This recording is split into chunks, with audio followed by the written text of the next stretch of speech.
गरीब साध साध सब नेक हैं, आप अपनी ठोरी। जो सतलोक ले जावेंगे वो साधु कोई और।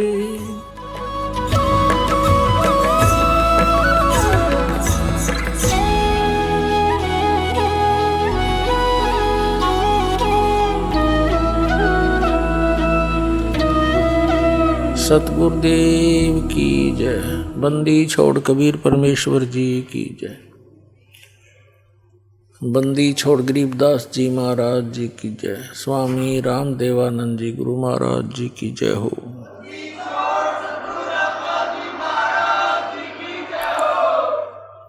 बंदी छोड़ दयाल जी तुम तक हमारी दौड़। जैसे काग जहाज का अब सूझत ओहर ने ठोर। परम पिता परमात्मा पूर्ण ब्रह्म सारी सृष्टि के रचनहार कबीर परमेश्वर जी,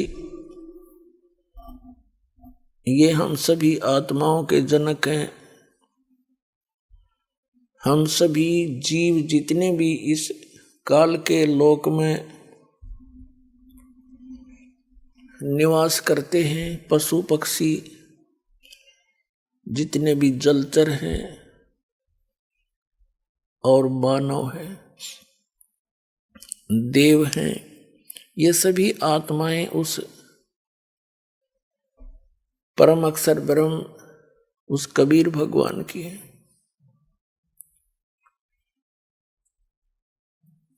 वो कबीर परमात्मा कौन है?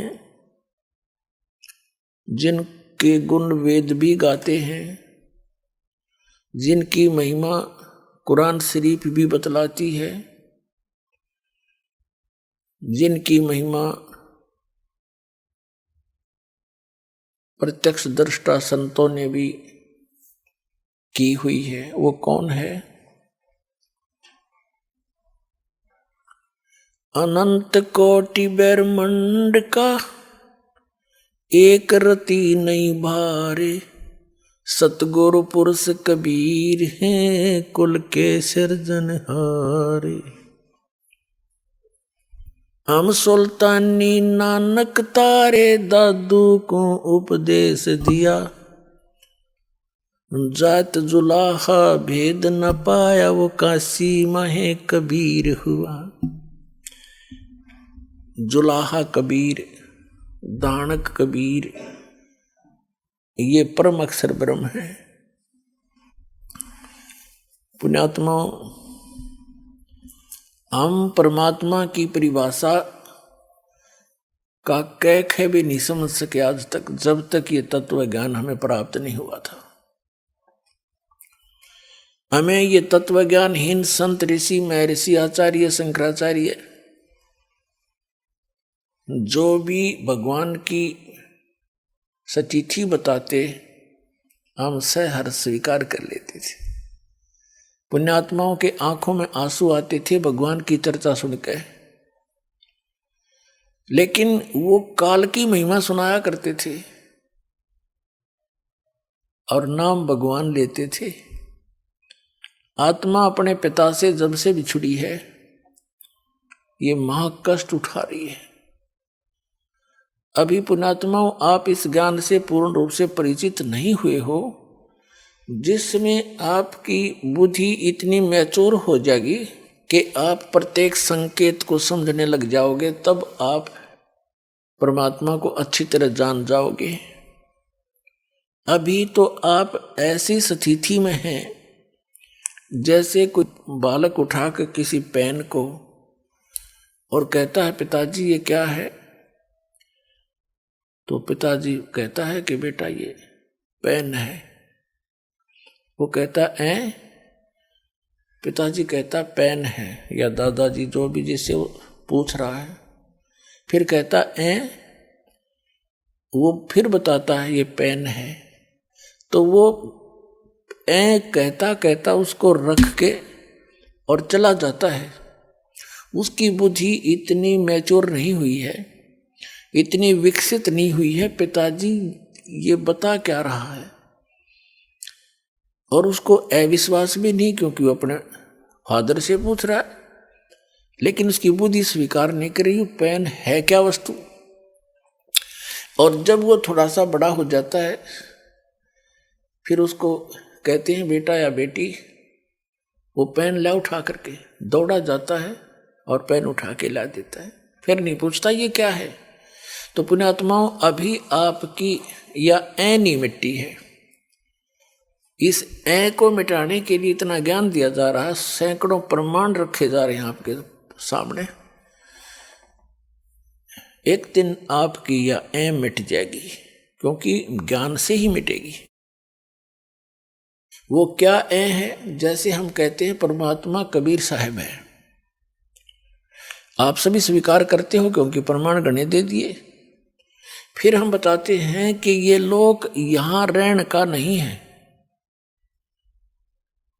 और ये परिवार जिसको आप मानते हो आपका नहीं है। ये परमात्मा के बच्चे आपके संस्कारवश जुड़े हुए हैं, और जो संपत्ति, जो घर मकान कोठी बंगले तुम बनाए बैठे हो, ये आपके नहीं है। लेकिन आप अस्वीकार भी नहीं करते। दास बोल रहा है क्योंकि आप मेरे शब्द के बच्चे हो, जिसे नाद के कहते हैं, और आपको ये अविश्वास भी नहीं है कि गुरुजी गलत कह रहे हैं।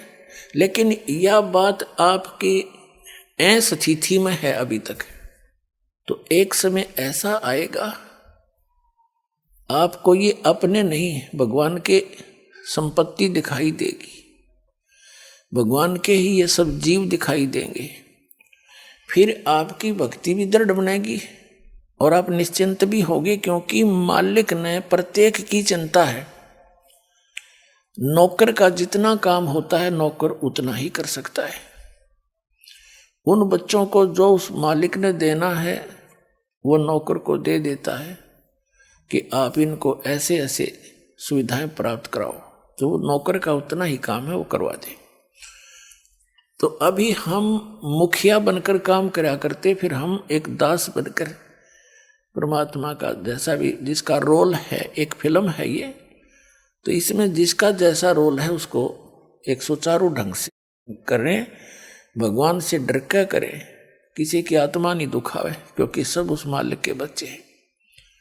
और इस मन पापी ने डांटे, जरा सा क्रोध होकर मन मान यू घर में कड़े मचवा दे 1 मिनट में, उसको ज्ञान से और परमात्मा के भय से उसको कंट्रोल करें।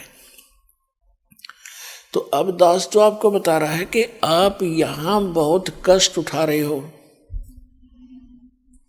और आप इस बात से को सुन अवश्य लेते हो, लेकिन ये समझ में नहीं आता कि कष्ट कैसे उठा रहे हैं। कोई समझता है कि मैं बीमार हूं इसलिए कष्ट है मुझे, नहीं। यहां जो मूल कष्ट है जन्म और मरण का, ये भारी रोग है। उसके बाद 84 लाख योनियों में पशु पक्षियों के शरीरों में पुण्यात्माओं कैर टूट रहा प्राणी पे। अब आप मनुष्य हो और मानव शरीर में ही आप ज्ञान ग्रहण कर सकते हो, और मानव शरीर में परमात्मा ने इतनी सुविधा भी दी है आपको कि आप अपने मकान झोंपड़ी डाल सको, गर्मी सर्दी से बचने के लिए पतले मोटे कपड़े की व्यवस्था कर सको। आप उसको छोड़कर आप भक्ति मार्ग से दूर होकर केवल यहाँ की संपत्ति जोड़न में और यहाँ कोठी बंगले बना के फोकट में माँ बनाने की ओर सी लगा लिया आपने, जो आपकी भारी भूल है। इस भूल को हटाने के लिए परमात्मा आए, पूर्ण ब्रह्म, अनंत कोट ब्रह्मांड के पालक, और एक झोंपड़ी में जुल्हा बन के हाथ से काम करके कपड़ा बुनकर एक लीला करके दिखाई कि यदि तुमने भक्ति में सफल होना है, अपनी इन मनोकामनाओं को, इच्छाओं को सीमित करना पड़ेगा। समाज को देखकर आप भक्ति मार्ग पर नहीं चल सकते। ये दूसरी बात है कि आप जैसी भक्ति करोगे वैसा फल तो आपको मिलता ही रहेगा, लेकिन मोक्ष प्राप्ति के लिए आपने अपनी सभी परंपराओं को जो हमने स्वयं बनाकर अपने पैरों में बेड़ी डाल ली, उनको अब समाप्त करना पड़ेगा। पैसों की आवश्यकता किस लिए पड़ती है? बड़ी कोठी बनाकर महिमा हो जावे गांव में, नगर में कि बड़ी कोठी है उनकी, बड़ा पैसे वाला व्यक्ति है, बड़ी कार हो। चलिए तेरे संस्कार में होगी, ये तो हो ही जाएगी, और फिर हो जाती है मृत्यु। कोठी वाले की मृत्यु हो जाती है, कुत्ता बनकर उसी गली में बाहर बैठता है कीचड़ में, गर्मी और सर्दी में, ऊपर से वर्षा हो रही है, वो ठिठुर रहा है कोठी वाला बाहर बैठकर कोठी में। कोई अन्य ही प्राणी जो परमात्मा के बच्चे हैं वो भी निवास कर रहे हैं। कुछ दिनों में उनकी भी टिकट कटेगी, वो भी बाहर बैठेंगे गली में जो भक्ति नहीं करते। तो ये जो दुर्गति और भविष्य में होने वाले कष्ट आपका हरदम चित्त में रहने लग जाएंगे, फिर आप भक्ति कर सकते हो। ये जो दास आपको बता रहा है, क्योंकि सत्संग जो है एक ऐसा सामूहिक शिक्षा स्थल है जिसमें पहली कक्षा के बच्चों के लिए भी कुछ ज्ञान बताया जाता है, दूसरी के भी, तीसरी के भी, मैट्रिक वालों को, 10वीं कक्षा वालों को, बीए वालों को, एमए वालों को, यानी अंतिम पढ़ाई वालों को भी हिंट दिए जाते हैं। सामूहिक सत्संग के अंदर सबको ज्ञान दिया जाता है और आपको बताया जा रहा है कि आप यहाँ के वासी नहीं हो, आप सतलोक में रहा करते थे और वहां आपकी मृत्यु नहीं होती थी, वृद्धावस्था नहीं थी, कोई रोग शरीर में नहीं था। आज कोई वृद्धावस्था नहीं चाहता और सबकी होगी, पहले मर गया वो दूसरी बात है, और फिर बुढ़ापा भी, वृद्धावस्था भी होगी और मृत्यु भी डेफिनेट, और हम फिर भी आंख नीचे बैठे यहाँ पर। तो अभी तक तो हमें इसका विकल्प नहीं था, अब परमात्मा ने विकल्प बता दिया कि जब तक इस शरीर में रहो वो आपका मकान जो भी सीमित सा बना कर रखो, ज़्यादा बड़े की आवश्यकता नहीं। जैसा भी आपके संस्कार में कोई बड़ा भी बन गया है तो कोई प्रॉब्लम नहीं है। यानी लोग दिखावा होड़ नहीं करे, एक दूसरे ने देख कर रीस नहीं करे इन बकवादों की। कोई विवाह करता है लड़की का, उसमें लोग दिखावा पता नहीं कितना ड्रामा करता है, पैंट बाजे बजवाता, ये बकवाद है सारी। पहले तो हम इनको सीमित करेंगे, फिर भक्ति बनेगी। पुण्यात्माओं, आप जो दास ज्ञान दे रहा है ये किसी डूम बाट के गीत नहीं, किसी स्वार्थी व्यक्ति के द्वारा कोई नावल की कथा नहीं सुना रखी, खुद भगवान ने आकर के ये आपकी जो समस्याएं हैं ये खुद बताई हैं आकर के, और साथ में इसका समाधान बताया।